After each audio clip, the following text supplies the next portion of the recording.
That's your friend Dunn. This is your friend Dash. And today we're going to talk about some of the things that you will need to play Frostgrave. There are all sorts of spell effects and terrain and creatures that you need. So we're going to cover some of those and things you can do to prepare for your first game or any game during a campaign. And remember that you don't have to have everything, and this is a game that you use what you have available. If you don't have something, then just move on to something else and use what you have.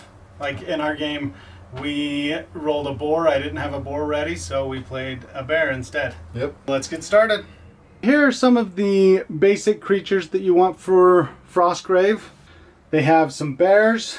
These are just the little toy bears that come in the little toy packs that you pick up at Like Hobby Lobby, craft stores, even like toy stores. Some boars here that I got from a Warhammer set. Another animal in there that I don't have and we don't have something to represent is giant rats. And the description is the size of cats, so not like giant rats, but a house cat kind of a size, which compared to a model in the game, a house cat size is still pretty small. Again, the point of all of this is to show that you don't need to spend a lot of money on models. You don't need to absolutely have the best of the best like Games Workshop. It's great to have when you do have it, and it's a lot of fun to have 3D models, but sometimes that's not always going to be what you have available. Yeah. Like those spiders, they have ice spiders in the game, and those are just the dollar store spider pack, and I just painted them white. A lot of these are things that I'm still working on. You have the white gorilla, and those were just out of a toy pack. Wolves, there's a wolf there in the back. And then the snow leopards, one's the right size, the other one is much bigger than it should be. So those are just examples of things that you can use to fill out your bestiary. Here are some of the other things.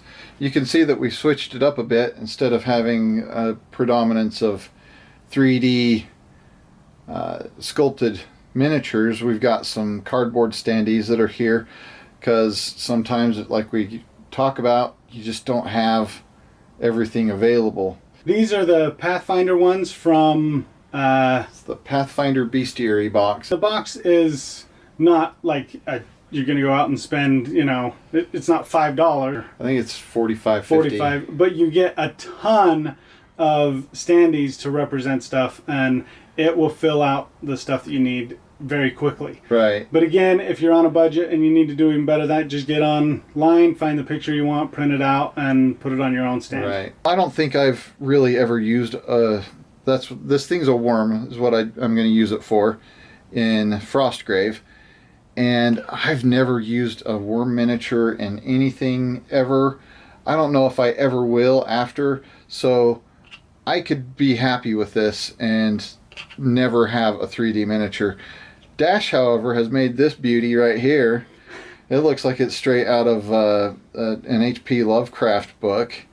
I decided when I was looking at my worm, I started gluing some pieces together to make a worm, and luckily I had a lot of bits left from some Tyrannid models. Just to go through some of the creatures we have here, I'm actually thinking for an alternate warband, I'm going to make a summoner. So I need some creatures I can summon. That's what these are. Your demons can be angelic or they can be more demonic like this one. This one would be a medium-sized demon where you have the large one there. You have the frost giant. The troll. The frost troll. Yeah, snow troll. Snow troll. We've talked about the worm. Constructs in the game can be any number of things. I found this going through my standees and saw this really cool artwork for an ice golem. So I thought, what a great construct that could be. Then I really like this miniature here, this giant werewolf. The werewolves in Frostgrave are just terrible and mean, and this thing would be imposing in any game, I think. But when you don't have this cool pewter werewolf, you can use really anything else. A few more of the supernatural undead creatures that you'll find in the game. You'll run into skeletons. There's Armored skeletons in the game, unarmored skeletons, and ranged skeletons. I just have armored skeletons right now. I'm looking at what I can do to get some of the others that fit in, but whenever it calls for something, I can just use the armored or say that they're not armored. Apparently bare bones skeletons are difficult to find. Yeah. Pun intended. You also have things like a ghoul, which I don't have anything to represent a ghoul. I plan to get some. Then a zombie. You'll find with playing other skirmish games like this, that was a zombie that I put together from Malifaux, but I built it for Dracula's America, which is another game we play, and it crosses into this one just fine because they don't have any guns and stuff like that on that zombie. Then you'll also have like a vampire. It's another one that I bought a long time ago. Don't have any use for most of the time, but now in Frostgrave I have a use for it. Then the Wraith, I have two different Wraith models there. One from, both of them made by Games Workshop. One is from Age of Sigmar, and it's the just the spirit host. And I put those together for another game. And then I have a Wraith from, or one of the Army of the Dead from Lord of the Rings. And I really like those ones. They fit the Wraith for me very well. And that's a quick run through on all the creatures and undead things and constructs, summonable things, just to give you an idea of what is there and what you can use. Okay, let's talk a little bit about the spell effects in the game, and we certainly don't have enough to cover all of them, but here we have a few spell effects. First and foremost in my mind are these, the fog ones. The dimensions in the spell gives are 3 inches tall, 6 inches long by 1 inch wide. Yeah. And it blocks line of sight, but it also can be moved through. When someone stops their movement in the middle, you can replace the fog wall with that. Yep, so just pull the fog out, put this in its place, and then you can put your miniature over the fog, and they can be there represented without the fog getting in the way. Yeah, the wall one that Jesse and it's not painted, it's not finished, but he did that in half an hour today. Yeah, I made the fog, so I've got 3 fog walls, 2 fog templates, and 4 regular walls that I crafted all this afternoon. It's easy. And those walls, again, the nice thing with those, they can be used in other games and other things. It's not just for this. It's a pretty handy wall, and they look really good, and they'll look even better when they're painted up and stuff. Yeah, they need to be painted, so they're not finished, but I'm excited too.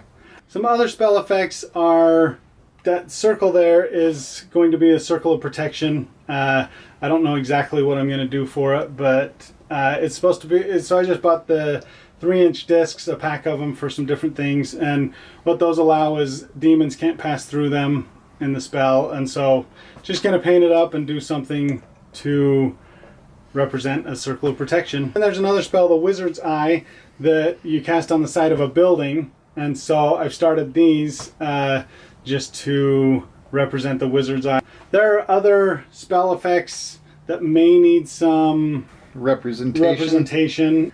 There's some explosive runes. They're kind of like mines that if people move close to, they go off. I've actually seen some bases that some artists paint on YouTube, and it's got some ideas going through my mind to paint some bases up for that. If you've watched the game that we posted, there's terrain you've seen, but a lot of the scenarios use specific terrain, and we're going to talk a little bit about that, what you might need when you play a game. Again, you can re-roll your scenario though, or substitute. We've done both, but yeah, we'll talk about some of the things here. One of the things that one of the scenarios calls for is a tower. The tower that I have there just doesn't quite work for the tower in Frostgrave, so it's something that we're going to have to build. Jeremy on Black Magic Craft actually has a video about building a ruined tower that would work really well for this. And that wooden disc there in the front, there's some arcane discs that can move around and do stuff, and so again, going to try and use some of those to make something like that. and most of this terrain is in the process of being built. One of the scenarios calls for 6 columns. There's plenty of ways to make columns. I had these cake decoration columns. There's one that calls for an orb, so that little white thing there in the front is an orb I'm gonna paint up and make it for, it's one of the treasures is locked inside in one of the missions. And then statues. One of the missions calls for a golden statue. That's not really a golden statue, but that's just a WWE toy that I picked up at the dollar store, painted it bronze-ish, and kind of weathered it up a bit. And different missions call for different statues. There's also one mission calls for like 16 crates, so I was working on those crates this morning in front of those pillars. Haven't painted them or anything, but got them mostly done. They're just wood blocks with paper to make the slats and the siding and stuff. Need to still finish building them, but they look really good though. He worked on those while I worked on my foam walls and the fog as well, so it's really something that's not too difficult to do. Yeah. One that I'm looking forward to, but trying to decide how I want to make it look, a 12-inch pool with a 3-inch island in the middle. Again, going to use one of those discs for the island and make it look like land and stuff like that. And then the pool, I'm excited to do some water effects and stuff like that. So, again, terrain, use what you have and make it work.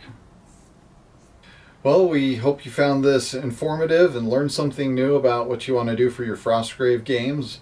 If there's anything that you want to see us work on, or anything that, if there's anything you want us to build, just let us know in the comments. Thanks for stopping by and watching.